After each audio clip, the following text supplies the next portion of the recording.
ఈరోజు ఈ రాష్ట్ర ప్రభుత్వం ఇంతమంది మహిళలు రోడ్డుకి ఎక్కినారని ఆలోచించకుండా గత 30 ఏళ్లుగా గాను గత 24 ఏళ్లుగా గాను అనేక మంది మేము అంగన్వాడీలము గ్రామంలో ఉండే పేద ప్రజలకు, గర్భిణీలకు, బాలింతలకు, చిన్నబిడ్డలకు, కిషోర్ బాలికలకు అనేక మందికి మేము సేవ చేస్తూ ఉంటే గుర్తించింది పోగా ఈ రోజు దౌర్జన్యంగాను దుర్మార్గంగా గాను మహిళా సిబ్బందితోనూ సచివాలయ సిబ్బందితోనూ అనేక మంది అధికారులు అనధికారులు దుర్మార్గంగా మా సెంటర్ల పీగాలు పగలగొట్టి దౌర్జన్యంగా తీస్తున్నారు.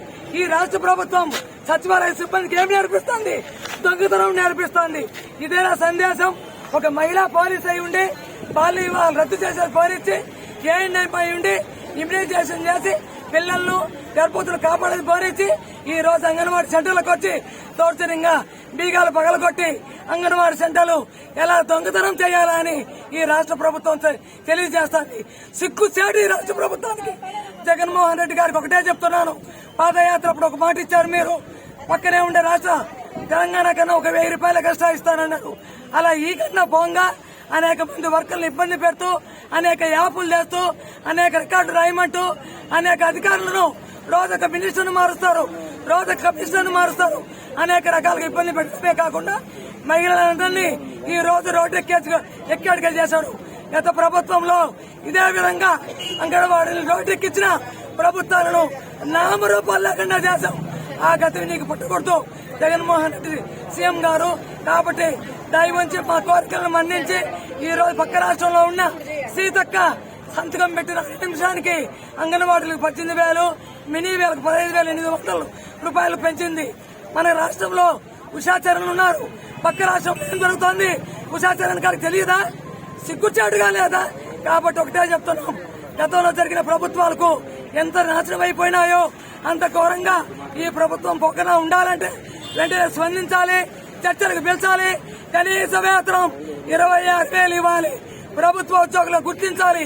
గుర్తించినంత దాకా నెల గాని 2 నెలలు గాని 6 నెలలు గాని ఈ పోరాటాన్ని మేము వర్కర్స్ అండ్ హెల్పర్స్ అసోసియేషన్ అందరూ కూడా ఈ రోజు సమ్మెబాట పట్టారు. ఈ రోజుకి 7వ రోజు. ఇది 7వ రోజు జరుగుతున్నా గానీ ముఖ్యమంత్రి కనికరించలేదు. అమ్మలారా, అక్కలారా, చెల్లెలారా అంటున్నాడు ముఖ్యమంత్రి గారు. మా విన్నపం ఒకటే అంటున్నాం మేము, మాకు ఉద్యోగస్తులందరికీ కూడా ప్రభుత్వ ఉద్యోగులుగా గుర్తించాలని, కనీస వేతనం 26,000 రూపాయలు ఇవ్వాలని ఒక సుప్రీంకోర్టు అత్యున్నత న్యాయస్థానము సుప్రీంకోర్టు తీర్పు ఇచ్చింది. ఎందుకు ఇచ్చింది ఆ తీర్పు? ఎందుకు ఇచ్చింది? మా కార్మికులను గుర్తించి మమ్మల్ని గవర్నమెంట్ ఉద్యోగులుగా గుర్తించాలా, కనీస వేతనం ఇప్పుడుండే ధరలకు అనుగుణంగా 26,000 రూపాయలు ఇవ్వాలని సుప్రీంకోర్టు తీర్పిస్తే దాన్ని కూడా మీరు పక్కన పెట్టడం ఇది సముచితం కాదు. కేంద్ర రాష్ట్ర ప్రభుత్వాలు ఏం చేస్తున్నారు? ఆ సుప్రీంకోర్టుని ఇంప్లిమెంట్ చేయండి. మాకు సుప్రీంకోర్టు ఇంప్లిమెంట్ చేసేంత వరకు కొనసాగిస్తాం మేము. ఎన్ని రోజులు అనేది కాదు, ఈ రోజు అని కాదు, రేపని కాదు, 7వ రోజు గడుస్తున్న ఆడబిడ్డల గురించి నువ్వు పట్టించుకోకుంటే ఏం చేస్తున్నావు ముఖ్యమంత్రి సారు? పక్కన రాష్ట్రంలో తెలంగాణలో ఇంప్లిమెంట్ చేసింది జీవో, మంత్రి వర్యులు 18,000 జీవో జారీ చేసింది. ఆ పక్క రాష్ట్రం అన్నా చూసి 1,000 రూపాయలు అదనంగా ఇస్తానన్నావు. అప్పటికి మాకు తెలంగాణ కన్నా అదనంగా 1,000 రూపాయలు ఇవ్వాలి కదా. ముఖ్యమంత్రి మాట నిలబెట్టుకోవాలి కదా. ఇలా ఏడిపిస్తున్నాడు 7 రోజుల నుంచి. చాలా బాధాకరంగా ఉంది, కడుపు మండుతుంది మాకు. మేము 54,000 అంగన్వాడీ సెంటర్లు ఉన్నాయి. 1,00,000 మంది అంగన్వాడీ ఉద్యోగస్తులు రోడ్ల పాలవుతున్నారు. 7 రోజుల నుంచి నిర్వహణ దీక్షలో కూర్చొని మమ్మల్ని అందరినీ ఏడిపించడం భావ్యం కాదు. మొన్ననే మంత్రివర్యులు 3 గంటలు చర్చలు చేశారు. ఏం చేశారు? కనీస వేతనం 26,000 ఇవ్వమంటే అది పక్కన పెడతారా? సుప్రీంకోర్టు తీర్పు ప్రకారం గ్రాడ్యుయేట్ ఇవ్వమంటే అమలు చేయమంటే అది పక్కన పెడతారా? మిగిలిన చిన్నవి మాకు అవసరం లేదు. మాకు కావాల్సింది డిమాండ్స్ 2 డిమాండ్స్. అందరూ కోరుకునే 1,00,000 ఉద్యోగాలు. తర్వాత మంత్రి వాళ్ళు మాట్లాడారు. సిగ్గుచేట మాకు. ఆడబిడ్డలు కానీ చూడకుండా ఒళ్ళు బలిసిందని హెడ్లైన్ ఇస్తాడు. ఏమయ్యా, వాళ్ళ ఇంట్లో ఆడబిడ్డలు లేరా? వాళ్ళ ఇంట్లో భార్య ఉంది కదా, అక్క చెల్లెలు ఉన్నారు కదా అనే మాట ఆలోచించాలి కదా.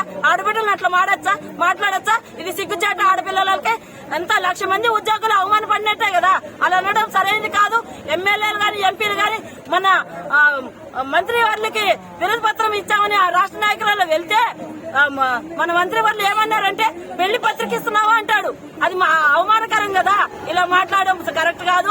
మా డిమాండ్స్ ఒకటే చెప్తున్నాం. సుప్రీంకోర్టు తీర్పు ప్రకారము మా గ్రాడ్యుయేటీ అమలు చేయాలా, కనీస వేతం 26,000.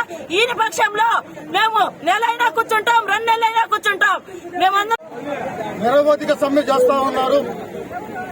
ప్రభుత్వం ఈ కార్మిక వ్యవస్థ పట్ల సానుకూలంగా స్పందించి వీరి యొక్క డిమాండ్లని పరిష్కారం చేయాల్సింది పోయి కక్ష సాధింపు చర్యలు అనేది కొనసాగిస్తా ఉన్నది. పోటీ కార్మికులుగా సచివాలయ ఉద్యోగులను తీసుకొని వచ్చి పనిచేయించాలని ప్రయత్నం చేస్తా ఉన్నారు. ఇది చాలా దారుణమైన విషయం. వాళ్ళు అడిగేది అంగన్వాడీ కార్మికులు చట్ట ప్రకారం, న్యాయ ప్రకారం మాకు రావాల్సినటువంటి కనీస వేతనం 26,000 ఇవ్వాలని, అదేవిధంగా గ్రాడ్యుయేటీ ఇవ్వాలని, పెన్షన్ సౌకర్యం కల్పించాలని, ఇటువంటి న్యాయపరమైనటువంటి డిమాండ్లు, చట్టపరమైన డిమాండ్లను ప్రభుత్వం పరిష్కరించాల్సింది పోయి కేవలం మొండికేసి మేము చెయ్యము అని తూతూ మంత్రంగా చర్చలు జరుపుతూ వాళ్ళ యొక్క సమ్మెను నీరుగార్చాలని చెప్పేటువంటి ప్రయత్నం చేస్తా ఉన్నారు. దీన్ని భారత కమ్యూనిస్ట్ పార్టీగా, అదేవిధంగా ఏఐటీసీగా సీరియస్ గా ఖండిస్తా ఉన్నాం.